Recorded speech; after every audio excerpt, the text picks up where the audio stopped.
If you are interested in acquiring any of my Overkills tutorial guides from Microsoft Flight Simulator, or simply interested in supporting the channel, please consider joining us on Patreon. Patreon subscribers level tier 2 and above have access to all of my guides, as well as any future releases that come down the road. Patreon link can be found in the description below.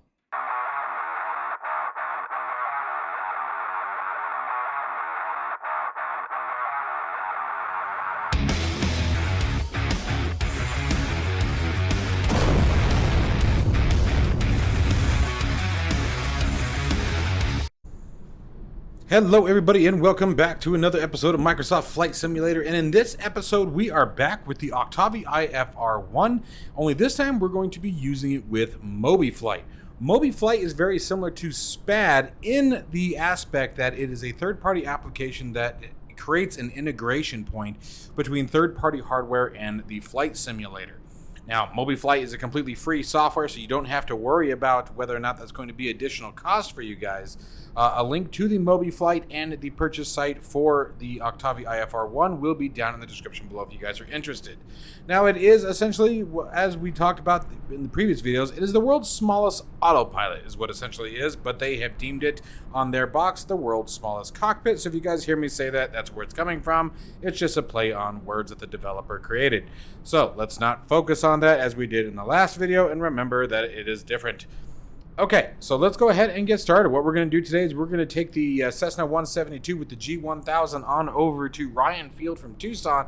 About 20 minutes of airtime tops, if not less than that. We're only going to be going to up about 5,000 feet. We're going to stay relatively low and then bring our aircraft in at Ryan Field. But we're going to be using the Octavi IFR1 all the way through the entire flight, using any other controls as little as possible. So let's go ahead and see what options we have. So the first thing we're going to do is obviously get the aircraft ready for takeoff. I'm going to clear the yokes out for a minute here. Make sure our parking brake is set, fuel is selected, throttle is at idle, mixture should be at cutoff for the moment. Oh, you know what? It is because I don't have SPAD running is why that's not working. I have my Bravo set up over here as well, but I accidentally disabled SPAD. So while SPAD is launching, we'll just keep on going. Set our standby battery to on, turn on the alternator, turn on the battery. Let's turn the lights down. I don't need... Oh, that's the avionics lights. Wrong one. There we go. Let's turn all the standby stuff off. Definitely the pedestal light. I'm not sure why it's on during the day, but whatever. And let's get some things rolling here. So we're going to do our nav lights on. We're going to turn the beacon lights on because we're going to be starting the aircraft very, very quickly here. So bear with me. We're going to fire up that fuel pump for a minute. We're going to set our mixture. Yep, it is to full. Crank our throttle all the way in. Make sure that fuel flow peaks. Bring it back down to the idle position. Give it a little crack about half an inch. I'm going to turn the fuel pump off. Turn our magnetos on. Take a look around. Okay, I mean, we got... looks like that's Jane over there, but she's clear, and we're going to give her a nice engine start. Oh, she comes to life. All right, so with everything brought to life here, let's go ahead and turn our avionics on. We'll wait for the Garmin MFD to come alive. There it is, bringing her around, and let's start focusing on some of the cooler aspects of the IFR1. So obviously one of the things that we're going to need to be talking about today is some live weather information, determining where we're going to be taking off from. So I'm going to pull up the KTUS meter. Let me bring it over here so you guys can see it too. All right, so we got winds at 300 at 12 knots, so which means we'll be departing from runway 29 right today. Clear skies. Let's see here, 10 miles clear. We got temperature 33, a dew point of 03, altimeter 2976 today. All right, so let's go ahead and close that out and let the games begin. Let's start with our barometric pressure. So I'm going to select COM2. Now, COM2, if we check it right now, if you guys look on the G1000, I am actually adjusting the frequency to COM2. I can also do the swap button, which will swap the frequencies. I want to adjust the baro. So all I'm going to do is baro, if you guys can see it, is right above where it says COM2. So I'm just going to set that down, and all I'm going to do is give it a tap. And then now, we said, what, 2976?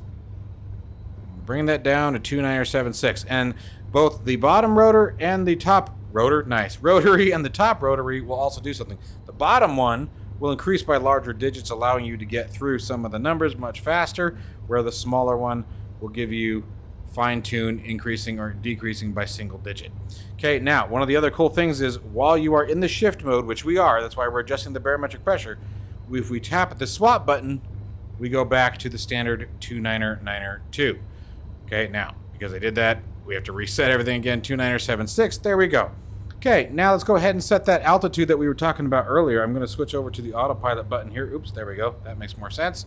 And let's set our altitude target. I think we said, let's see here, 2560 is what we're currently at. So let's go on up to, let's go to 5,000. I think that'll be good today. Keep it nice and low. Enjoy the scenery. Have a good time. All right, now the one thing I have not been able to do as of yet is to be able to sync the heading, but it's not that the heading can't be controlled. So again, we're going to switch over to COM 1 here, and you guys can see COM 1 is highlighted. And if I go to rotate it, you can see COM 1. Oop. Yep, it was. I'm looking at the wrong screen. I was looking at the nav radio. I was like, why isn't it moving? It is moving. So again, I'm going to highlight COM 1. So let's go back over to COM 2 where we were. COM 1, shift. And now if I use the bottom rotary, you can see that it will move the heading knob very, very quickly, or the heading indicator. So the fact that I can't sync it to the runway heading isn't the end of wow, I cannot talk. Isn't a deal breaker for me, because you can use the bottom one to very quickly move it around and then use the top one to again fine tune. And again, you can speed it up pretty quick. It does respond based on how fast you turn it. And obviously we're going to redo this as we turn towards the runway here when it's time for takeoff. But I wanted to show you guys that. Transponder, same thing. We can set our transponder code. Now we obviously want 1200. We're going to be flying VFR. Now, it is supposed to be able to do this, so I think that there is an issue with the particular version I'm on, and the developer is very, very quick to respond to these videos. The last video I did, he made quite a few changes. For example, switching to standard barometric pressure was in relationship to our previous video. So he does watch these. He does take them to heart, guys. So one of the things that I have mentioned that it should be able to do, I think there is a bug in the version that I have, or with Sim Update 13 that might have changed something in the G1000, but we can't change the mode like we're supposed to be able to. We're supposed to be in transponder mode. We're supposed to be able to use the shift and use our rotaries, and it should cycle the actual transponder mode, but it seems like that part is broken at the moment. So we're going to do it ourselves. Not a big deal. Now, as I said, we're going to be flying over to Ryan Field, so let's go ahead and use this to get us over there. So we're going to go to our flight plan page. Helps when I hit the right thing. There we go. Let's go to autopilot. There we go. And I need the shift. Am I hitting the right button? Oh. I'm not thinking. Sorry. Helps when you're on FMS. There we go. So this is the other cool thing. And you get pretty fast with it, guys. You guys have to forgive me. It was kind of a long day at work, so forgive me. I'm a little scatterbrained today. It has nothing to do with the product. I'm just sort of off. FMS2, if you go to flight plan, we can do everything over here on the MFD, where if we go to MFS1, or hit flight plan, brings it up over on your PFD. So since we already have it up over on the MFD, let's go ahead and just log everything in there. Oops. And you can see you can navigate all of the windows.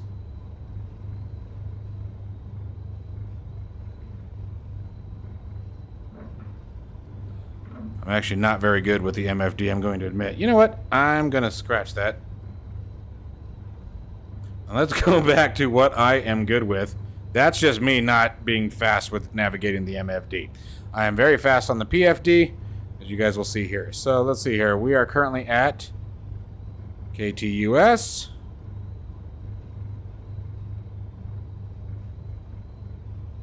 And it moves nice and quick. You can go forwards, backwards, whichever one's easier for you. Enter. We're going to be taking off from runway 29 right. Enter, enter. Let's go down destination. We're going to fly direct. And we're going to go K Ryan. So KRYN.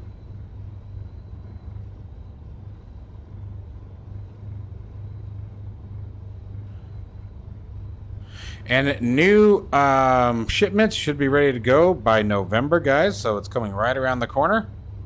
As far as our runway, we will assume probably 24 right, but I really don't know. It's going to be based on the winds when we get there. So we're just going to hit enter for now, and we can always change it when we get there. Now, the other cool thing, CDI, you can very quickly cycle through your different nav sources and nav radios, so that makes that nice as well. All of your autopilot modes are completely functional. Makes things very, very sweet. So let's go ahead and get airborne.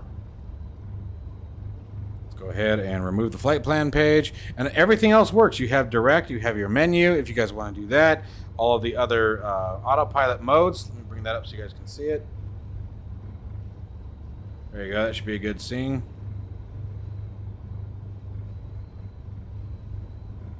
There it is up in full. It's a pretty slick little system, you guys. And I actually like this. So right next to this right here, that's the Bravo throttle quadrant right here. That's the Bravo. And so I've been using these side by side for the last couple of days to really decide, is there a major advantage to going with the Octavi over the Bravo? I mean, if you have the Bravo, you have a lot of these features already there. This is a lot faster once you get used to it. It's a lot more finely tuned. It feels better in the hands. It feels better on the controls. And it has more functionality than I think that what the Bravo does. The Bravo's still fantastic, guys. I'm not dissing it in any way, shape, or form. Merely comparing the function of the autopilot in the comparison of the two units. Okay? All right. So let's go ahead and do this. Taxi light on. Got everything else set. Parking brake released. Do we have mixture at full? We do. All right.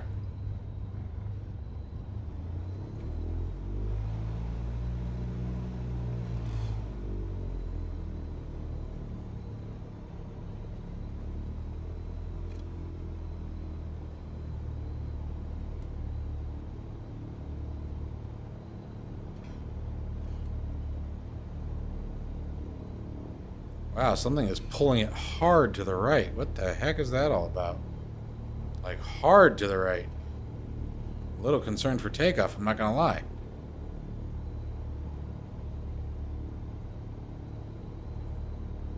We're going too slow for that to be propeller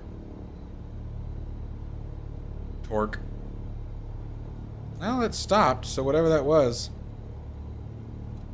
I mean, it's still going a little bit to the right, but nothing like it was. That was bad.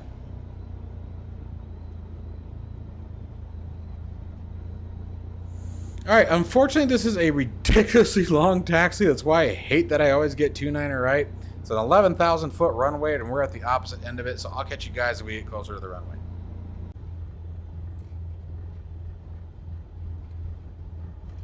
All right, so as we take the runway, let's turn that strobe on, landing light on, taxi light off.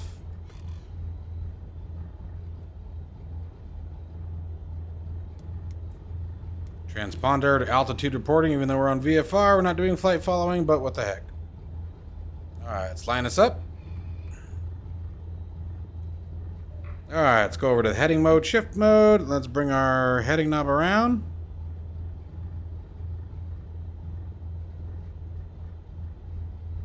Here we go. Lock and load.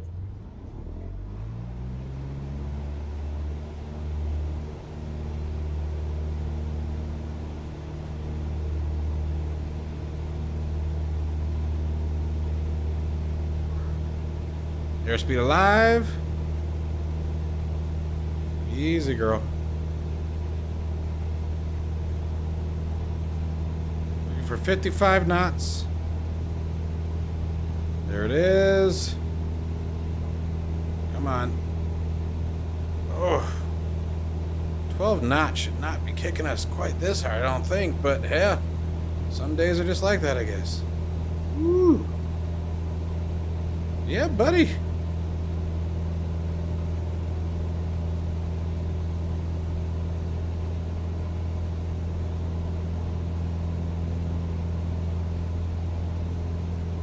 Man.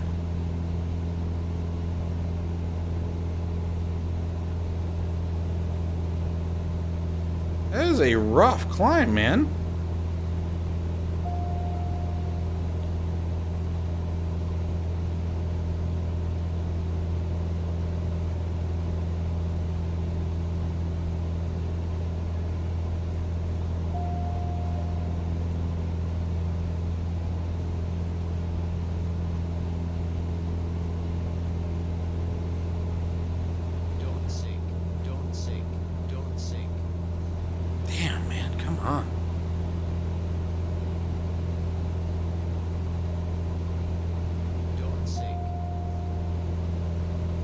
You are just not wanting to do this, are you?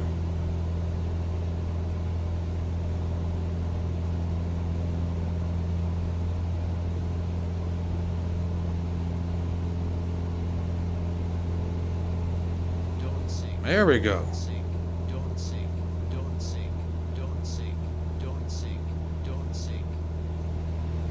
It's coming up.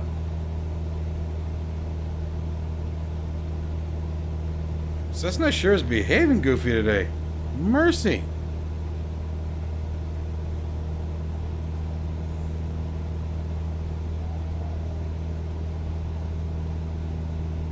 Alright, nav mode didn't seem to work. I think we're too far off course, so we're going to go into heading mode.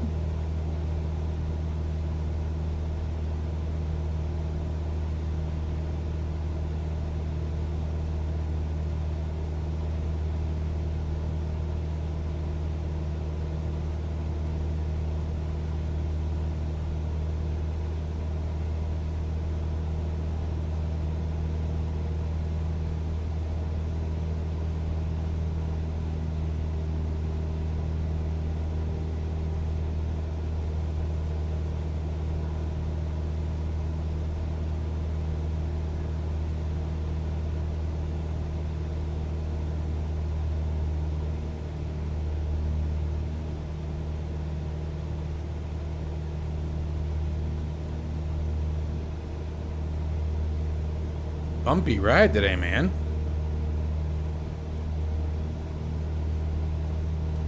Getting beat up pretty good today.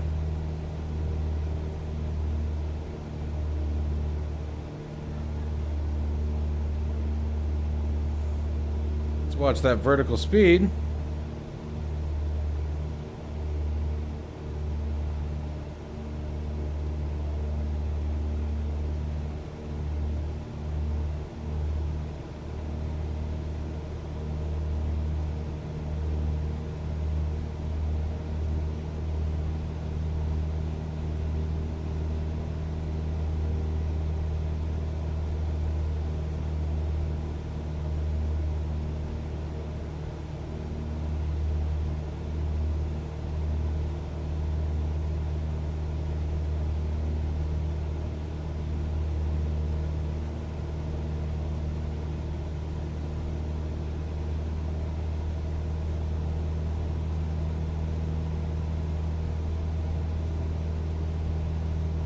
But it works really, really nicely. See how quickly I'm manipulating everything?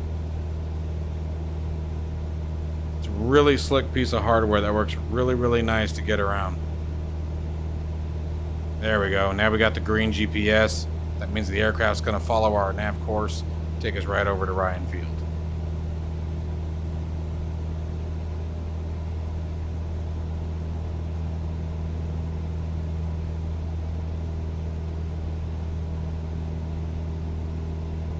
I locked in our altitude at 3,600 if you guys saw that. I only wanted to be about 1,000 feet up.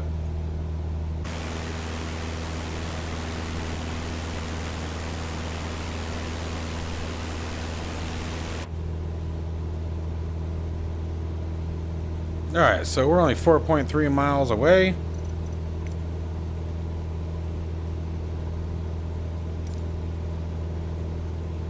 Get our MEDAR information again. There it is, Ryan Field.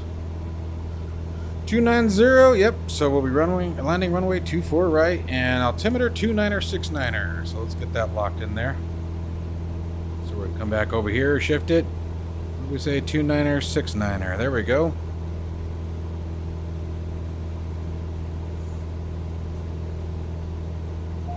And let's disengage the autopilot.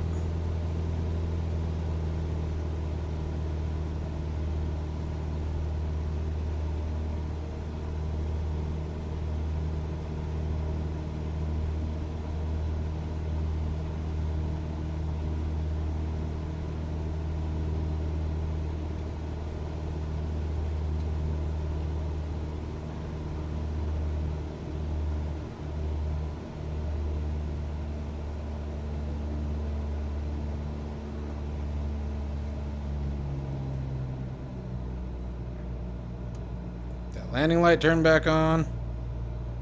And here, if we were doing anything, we could be adjusting our frequencies, contacting our tower, swapping over. I don't know what the actual frequency is, but, you know. Just giving you guys something to think about for simulation purposes.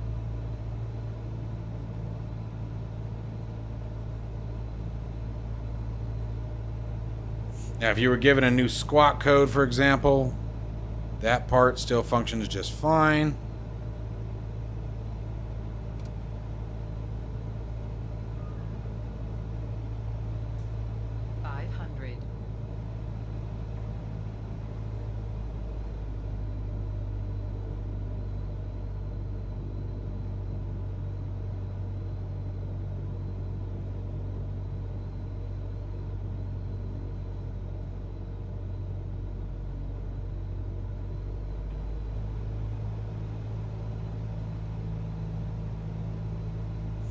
I know we said we were going to do 2-4 right, but let's just take 2-4 left.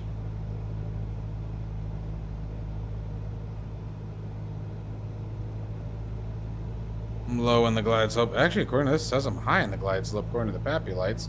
I don't know how much of that I believe, but it says I am. Definitely not a stable approach. Holy crap.